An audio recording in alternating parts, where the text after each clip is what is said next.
Okay, magandang umaga. Napansin ko kasi na maraming nag-iisip or nagsasabi na parang hindi umuusad yung mga cases or parang walang nangyayari sa dengvaxia at saka parang wala daw nangyayari. Meron pang isa na comment kanina sa karambola na bakit parang hindi gumagalaw daw ang ombudsman pagdating dun sa mga kaso ng mga Aquino. So here's the thing. It possibly doesn't look like it to you, pero hindi ibig sabihin nun walang nangyayari. Halimbawa, sa dengvaxia, 3 batches po ng kaso ang na-file ng Public Attorney's Office dito sa DOJ. At kung tatandaan niyo, paaalala ko lang, sa karambola, ini-reveal ni Thinking Pinoy, ni RJ Nieto, na according to his sources, ay pumunta daw si Secretary Francisco Duque sa DOJ at kinausap si Secretary Maynard Guevara tungkol dun sa mga kaso sa dengvaxia, supposedly to favor him, something like that. Tinanggihan po siya ni Secretary Maynard Guevara at ang instruction sa mga tauhan niya allegedly ay wag nang papasukin si Secretary Duque sa office niya. In other words, kasi Secretary Duque is a respondent dito sa mga kaso. So 3 batches po ng mga kaso ang nandito currently hinaharap sa DOJ on the dengvaxia cases. So dito sa 3rd batch, pinatawag na po say hi! Hi! Ang aking magagandang co-host.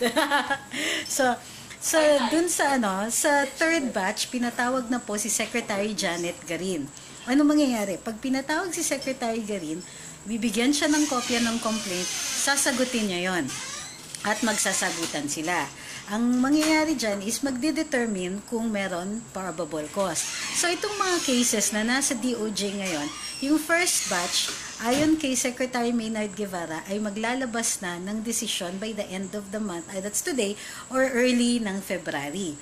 So, ano yung hinahanap dito? Ang mga cases po sa DOJ, umuusad yan. Hindi lang natin nakikita kasi hindi naman parating nire-report.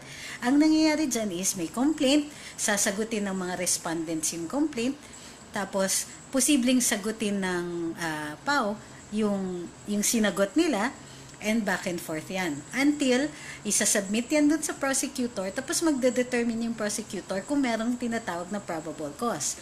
Ang probable cause po ay ibig sabihin yan kung probably may nakomit na crime at kung probably itong mga respondents ay silang may sala dito.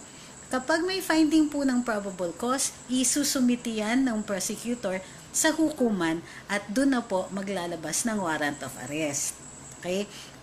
Naintindihan ko po kasi na iniisip ng mga tao na walang nangyayari dito kasi wala silang nakikitang nakukulong or naaaresto. So, hindi pa po yan mangyayari kasi wala pa po yung finding of probable cause. Kapag nangyari yan, ay magsa-start na po yung proceeding sa court. So, hindi ibig sabihin na wala kayong nakikita, walang nangyayari.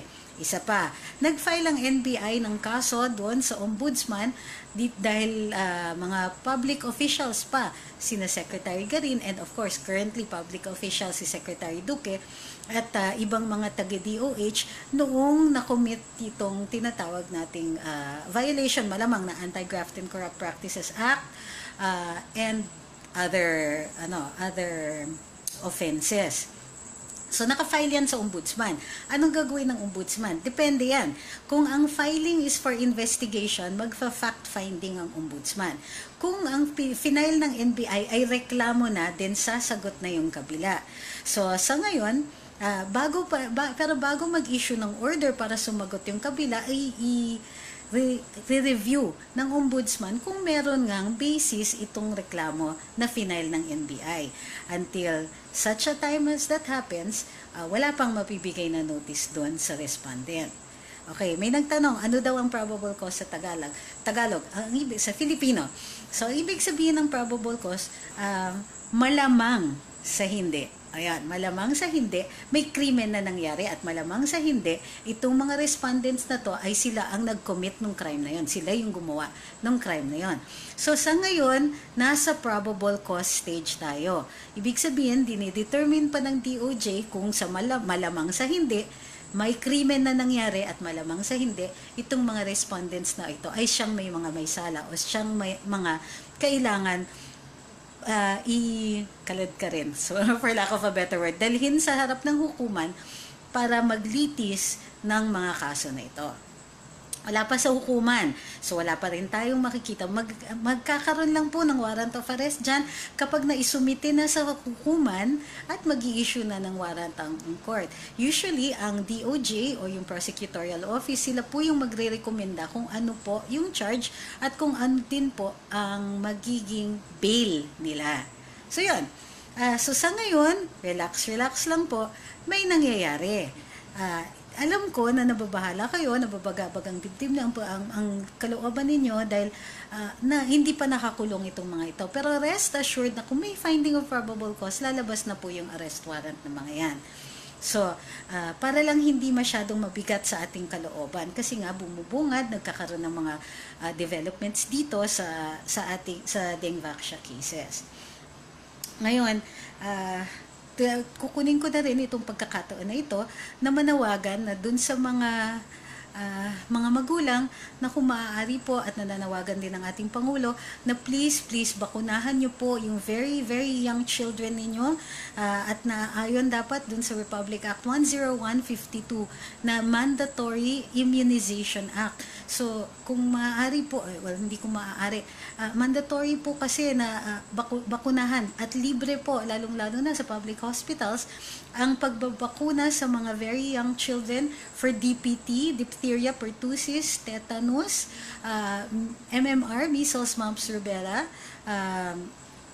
tuberculosis, flu, at saka hepatitis B. So, please po, dahil regularly po, ayon din sa mga sources natin sa DOJ, periodically po, nagkakaroon ng outbreaks, particularly dito sa measles. So last year po, nag-rise po yung incidents ng measles kasi po, ganyan po talaga, panahon po talaga, may times talaga, nagkaka-resurgence ang ilang mga sakit na ito. So the more people who are immunized, then the more people will be protected also at mas maliit yung chances po na lumaganap or kumalat ang mga sakit na ito. Tinatanong po ni Sir Benji Contreras, bakit walang kaso sina Aquino at Abad? Hindi ko pa po nakikita yung case na final po ng NBI pero in all likelihood wala silang evidence or hindi kumpleto ang ebidensya nila as far as the former president and the former DBM secretary is concerned. So it is possible and it is possible na kaya nagtatagal ay tinitignan din ng Office of the Ombudsman kung kailangan dagdagan po yung mga respondents dito sa kaso ng NBI. Natanong ni Ellen bakit ang tagal kasuhan sa Dasmariñas Hospital, daming bata naka-confine na nasaksakan ng dengvaxia. Sir, Ma'am Ellen, hindi komot ma-file yung mga kaso ay mawawalan po ng may sakit. Iba po yung naiintindihan ko na nababagabag kayo kasi nga maraming sakit, nagkakasakit dahil naturukan ng dengvaxia. But the filing of these cases is not going to stop the diseases. It's not going to stop yung magkakasakit yung mga bata, naturukan na po sila. Ang iniintay po natin at dapat dinidemand natin ay yung mga programa ng DOH para asikasuhin po lahat ng mga bata na naturukan ng dengvaxia. Ang masakit dito ay hindi pa nila binibigyan ng public listing or hindi po nila ina-announce kung sino yung mga bata na naturukan ito, na naka-receive ng vaccine na ito, kung kaya't mahirap na marami pong nako-confuse. So it isn't about the cases po. It isn't the lack of cases because may mga fina-file nga po ang PAO. So wag niyo pong i-relate yung people falling sick or the children falling sick with the lack of the cases. Fina-file po yung mga kaso. The problem is, nagkakasakit pa rin yung mga bata because in all likelihood, the DOH has not responded appropriately or maybe has not responded enough. Kasi may mga tao dyan na hindi nila alam din. It's also possible that some parents are not aware or may have forgotten na nakatanggap ng vaccination sa dengvaxia ang kanilang mga anak. Okay. Sabi ni Elrac Luas Barton, I would prepare DOJ secretary should be replaced. Suggestion ko lang po in case Dr. Willie Ong cannot make it to the election, I would like him to, hindi po pwedeng DOJ secretary si Doc Willie, DOH po pwede. Sabi ni Annie, lahat po nagkasakit na naturukan, lapit na kayo sa PAW, the more the stronger. Hindi lang yon. Ang nakikita lang natin ay yung mga victims na na-autopsy po ng PAW, and those are the only ones that we are sure of. Tandaan po natin, merong ibang mga magulang na tumatanggap po ng danyos at nakukonvince sila na hindi na po mag-file ng mga kaso, which is okay, karapatan nila yon. Ang problema is hindi natin nakikita yung total o yung totoong number ng mga bata na nagkakasakit dahil sa vaccine na ito. Furthermore, hindi rin natin nabibilang yung number of children na nagkasakit pero hindi namatay dahil naturukan sila ng dengvaxia. Sabi ni Marilyn Ilagan, selective justice. Paano nyo nasasabi yung selective justice? Dahil hindi pa nakakasuhan si Noy Noy at si Butch Abad. I think that it will depend on the evidence para natin masabi na selective injustice dito. Hindi ko pa po nakikita kung ano yung ebidensya na meron ng NBI o kung anong ebidensya ang hindi nila nakuha. Mas worried pa nga ako sa selective justice pagdating dito kay Andy Bautista, but that is a subject for another live. Sabi ni Jomar Manyalak, yung med chief po ng PH Children's Hospital na si Julius Lecciones, nakasuhan na rin po ba yon o wala na ba sa PCMC? Siya kasi ang ginamit na conduit sa budget ng dengvaxia. I'm not sure kasi baka included din po siya dun sa kaso na final ng NBI. Kasi dun sa third case ng dengvaxia na final sa DOJ, 4 lang po ang nakita kong respondents, Garin, Duque, Sanofi, and Zueleg Pharmaceuticals. Sabi ni Gilbert, Duque, bakit andyan pa rin yan sa DOH? Dapat umalis na yan para di ma-cover up, palibasa, pati anong binili ng ang dengvaxia. Sabi ni Ian, bakit yung mga public school administrators during yung time ng pagbabakuna, may pinoprotektahan ba sila? That's a good question. Sabi ni Wooly Shan, what is the probable cause to sue them for infanticide or genocide? Wala po tayong genocide dun sa ating revised penal code. It does not exist. Ang infanticide po, killing of infants. So, hindi na po infants ang school children aged 9 and above. So, it's going to be murder or homicide. Reckless imprudence resulting in murder or homicide. Yun po yung naging charge. Sabi ni Sarah Mercado, ang tanong dyan, kaninong pera yung 50K na pinapabayad sa kanila? Government money po yan. Sabi ni Unique, hindi na ina-address yung naging outcome ng pagturok ng vaccine dahil nga itinatanggi nilang itong vaccine dahil ng pagkakasakit at pagkamatay ng mga bata. I agree. Sabi ni Edwin Aquino, okay lang yan, collect muna evidence para sure baka mamaya mahilaw. Agree. Andito na kasi yung mga co-host ko, so I'm going to take in the last 2 questions. Sabi po ni Rain Calci, the rules for vaccination is if somebody dies after vaccination, it's the job of the one who vaccinated to prove that it was not their vaccine that killed the victim. Now, baliktad ang nangyayari. Wait. What we're talking about there are presumptions. There is, yes, an existing presumption that if you give an untested medicine of any sort, medicine, vaccine, any substance, you introduce it into the human body, it is untested and there are no known results and the person dies, then the presumption is that is what killed him or her. But it has to be argued with the DOJ that is the order. Kasi kapag hindi ganon, the presumption is there is a homicide, then we have to prove who committed the homicide and the reason for the death. The method in which the homicide was accomplished.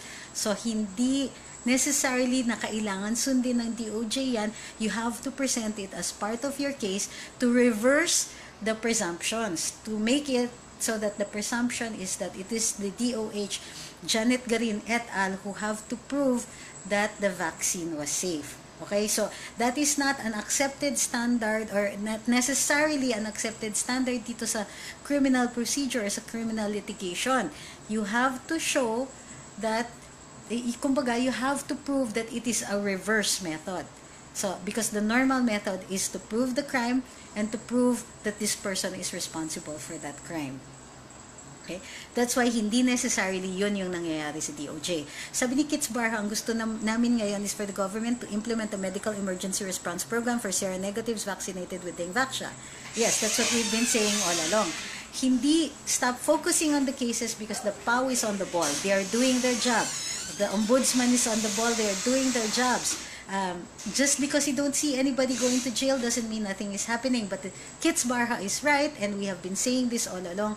What we need is a better response from the DOH para hindi mamatay yung mga bata, ma-address at the earliest possible time yung issues of children getting sick because of the dengvaxia or because we suspect it was because of the dengvaxia. Because we suspect because it is because of the dengvaxia. And that should be at least enough to pacify those of us who are very, very worried about our children, that the DOH is responding appropriately. But right now, yun ang hindi po natin nakikita. At yun dapat ang dinidemand natin. DOH, respond appropriately. The DOJ is doing its job. The Ombudsman is doing his job. The PAW is doing his job, their jobs. It is time for the DOJ to get on the ball. And on that note, kasi malapit nang magtambayang Mocha at Lou, then we'll do another live siguro later if there are more questions. If you have questions, just post on my wall on Luminous by Trixie Cruz-Angeles. And if you haven't shared this, please do so that it will make for better discussions later on. Thank you very much for subscribing to this live. Thank you very much for following and liking Luminous. And if you haven't done so, I strongly urge you to do so. Thank you. I will see you again later.